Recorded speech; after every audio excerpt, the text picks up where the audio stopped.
Salut tout le monde, c'est Angie. Aujourd'hui on va faire une nouvelle vidéo plutôt orientée voyage au Japon pour les transports. On va pas parler du JR Pass, vous allez voir, c'est quand même hyper pratique. Suivez-moi.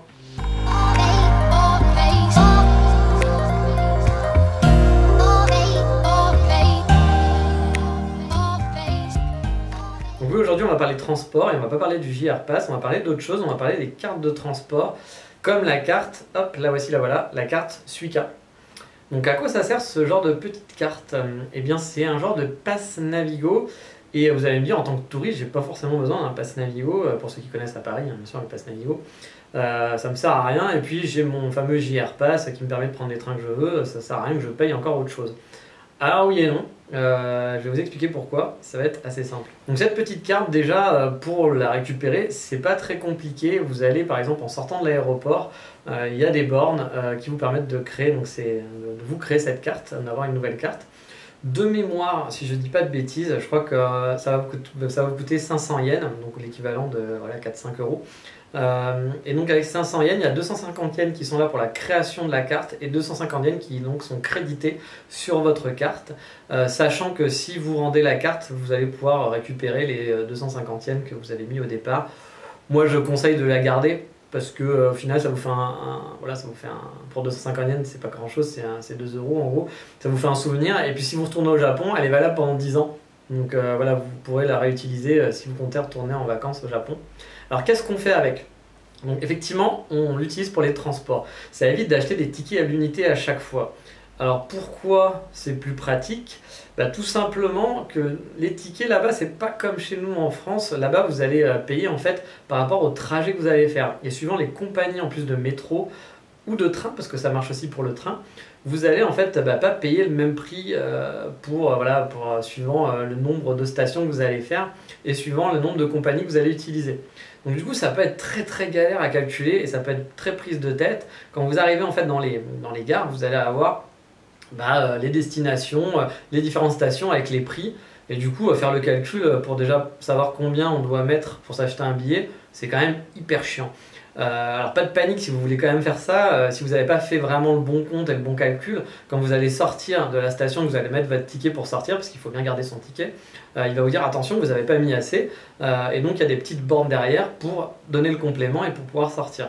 Mais bon, quand même, déjà juste quand on explique comme ça paraît chiant, et ça l'est, alors qu'avec cette petite carte, vous allez juste en fait la créditer et l'utiliser, voilà, et à chaque passage que vous allez faire en borne, donc comme vous allez passer dans le métro, vous allez poser votre carte et en fait il va vous dire il vous reste tant d'argent, voilà, donc vous allez passer la première fois et quand vous allez sortir il va regarder, il va vous dire votre trajet vous a coûté 300 yens et donc on enlève 300 yens, il vous reste maintenant tant d'argent.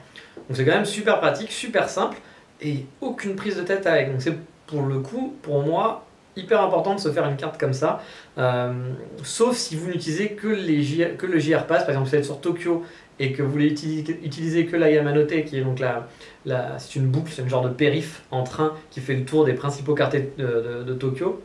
Effectivement, si vous pensez utiliser que cette ligne là et que vous avez votre JR Pass, ça sert peut-être à rien de se faire une carte comme ça, même si vu le prix c'est quand même pas très grave si vous en achetez une. Mais après pour n'importe quel transport c'est quand même très pratique et surtout parfois prendre le JR Pass si vous êtes qu'à Tokyo ça n'a aucun intérêt. Surtout si vous marchez beaucoup et que vous prenez le métro juste de temps en temps, ça va vous coûter très cher pour ce que vous allez en faire. Avoir une carte comme ça sera largement plus rentable pour prendre des transports à Tokyo et ne pas utiliser le JR Pass. Moi par exemple, pour vous expliquer, le JR Pass par exemple, quand je suis parti 1 mois ou 2 mois au Japon, je ne l'avais pas forcément activé à Tokyo, c'est-à-dire que je l'ai activé après, parce que du coup ça me durait plus longtemps et que c'était plus rentable de l'utiliser sur des grandes distances que de commencer à l'activer pour la première semaine où j'étais à Tokyo, où au final c'était pas rentable juste pour faire du métro, pour utiliser la Yamanote, ça sert à rien. Donc il faut faire des différents calculs, ça je vous en parlerai dans une autre vidéo. Mais qu'est-ce qu'on peut faire aussi avec cette carte en fait et pourquoi elle est pratique? C'est que c'est pas juste pour le transport de train ou de métro, vous pouvez aussi l'utiliser en fait dans des combini comme une carte de crédit. Parce qu'en fait au Japon, souvent les cartes de crédit ne sont pas utilisées, on doit payer en liquide. Et dans les combini, donc qui sont les genres de rebeux, les petits supermarchés de Tokyo, de Kyoto, de Hiroshima, il y en a partout, voilà, il y a des chaînes comme ça, vous en trouverez mais vraiment partout. Vous allez pouvoir payer avec, c'est-à-dire que tout l'argent que vous avez mis dessus, si vous allez acheter un snack au 7-Eleven, plutôt de sortir les billets et de vous faire chier, vous payez avec, c'est comme une carte de crédit, sauf qu'il n'y a pas de code. En fait, il la passe, hop, et voilà, il la bip et ça enlève l'argent qu'il y a dessus. Pareil, sur la caisse, vous saurez exactement combien il reste quand vous avez passé la carte sur la petite machine. Du coup, c'est hyper pratique. Moi, je m'en sers à chaque fois comme carte de crédit parce que vu qu'effectivement, c'est pas très utilisé là-bas dans les petits commerces, dès que je peux, j'utilise cette carte. Alors, comment on met de l'argent dessus? C'est là le petit X, c'est la petite chose qu'il faut savoir. Quand vous allez aller à la borne et que vous allez vouloir faire cette carte-là, bah, c'est vrai que sur le principe, vous allez dire bon, bah très bien, on sera en France, on se dirait pour avoir ce genre de truc, il suffirait juste d'arriver avec sa CB, de la mettre, dire je veux créer ma carte, bam bam bam, je rentre mes informations. Et voilà, ma carte elle est faite et je crédite de X millièmes.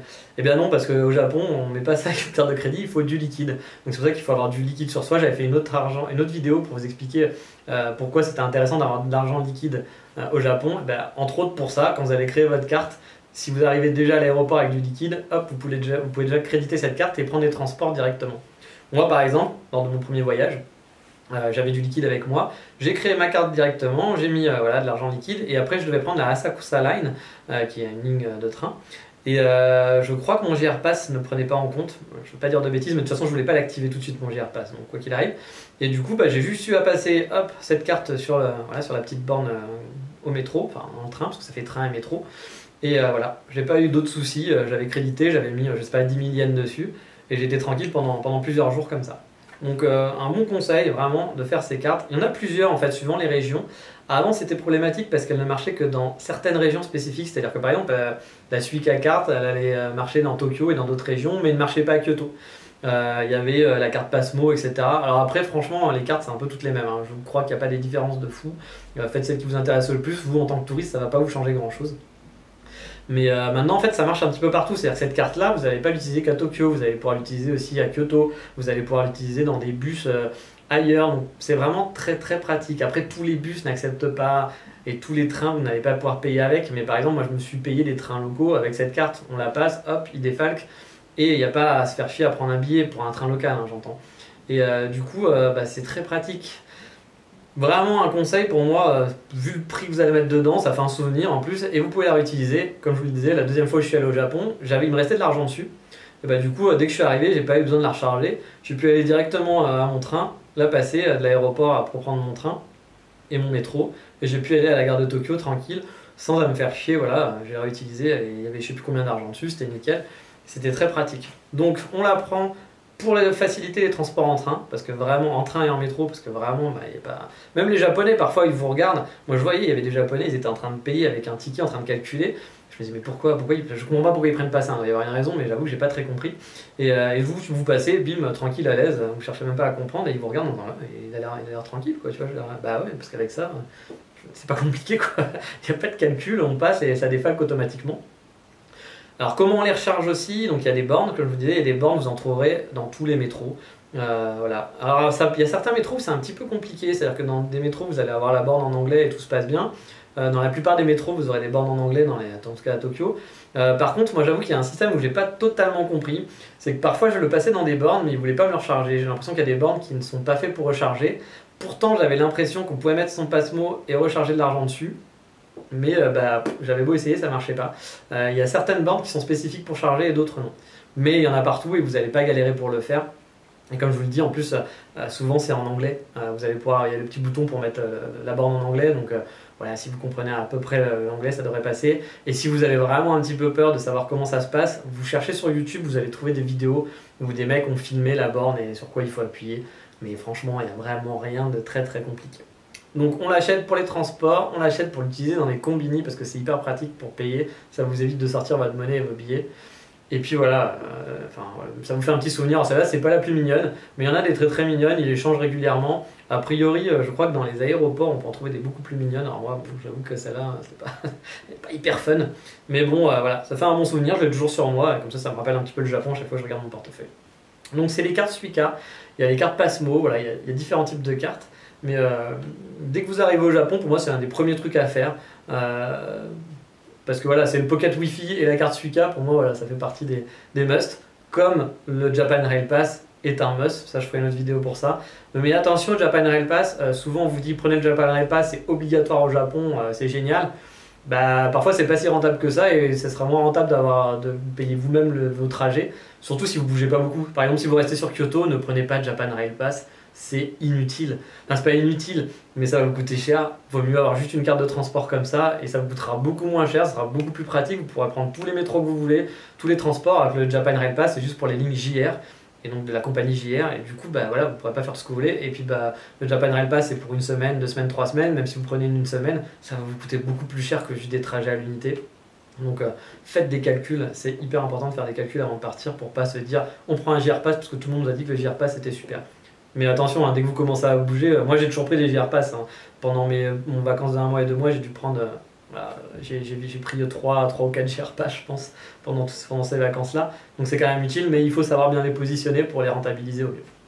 Donc bah, je vous dis à bientôt pour une prochaine vidéo, et donc n'oubliez pas, les cartes Suica quand vous allez arriver à l'aéroport, pour le transport et pour les combini, c'est vraiment super. Allez, à bientôt pour les prochaines vidéos sur mon Kyoto. Bye bye, ciao.